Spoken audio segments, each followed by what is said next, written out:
bersama Bu Mega juga gitu. Dan di luar itu banyak sekali kami ketemu dengan tim hukum bersama Mas Ganjar.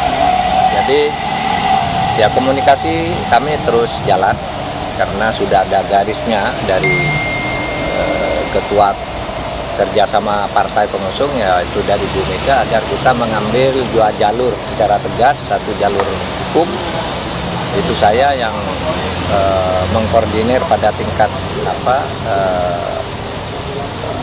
pasangan calon. Kemudian jalur politik itu nanti saya tidak ikut jalur politik, yaitu angket, karena saya bukan orang partai. Tapi saya membaca bahwa rancangan angket itu serius dan sudah jadi. Saya sudah pegang naskah akademiknya, tebal sekali, di atas 75 halaman lah ya yang sudah saya baca itu. Jadi itu angket itu jalan, tinggal kan itu perlu koordinasi teknis ya, siapa yang tanda tangan di depan gitu. Itu sudah ada nama-namanya, tapi yang mau tanda tangan itu kan harus baca dulu juga ya, biar nanti ketika mempertahankan itu tahu. Dan itu jalur politik kan Pak ya? Itu jalur politik yang dikoordinir kalau pada tingkat paslon itu oleh Mas Ganjar. Saya jalur hukumnya. Kita berbagi tugas tapi tetap punya kaitan. Nah, saya ingin tegaskan lagi bahwa kalau jalur politik dan jalur hukum itu konsekuensinya berbeda. Kalau jalur hukum itu konsekuensinya adalah pemilu atau hasil perhitungan itu sah atau tidak, benar atau tidak, yang ditetapkan oleh KPU, yang ujungnya nanti mungkin satu pemilu diulang, pemilu didiskualifikasi, atau mungkin ini udah sah gitu kan. Itu nanti yang akan dipertarungkan di Mahkamah Konstitusi. Jadi sesudah putusan MK nanti ya nasib Pilpres ini bagaimana angkanya, itu satu ya. Kalau jalur politik itu angket, itu yang digugat adalah kebijakan pemerintah, bukan paslon, bukan kemenangan, bukan KPU yang dipersoalkan di angket itu, tapi kebijakan pemerintah di dalam pelaksanaan beberapa undang-undang ya, yang berimplikasi tentu saja dalam prakteknya terhadap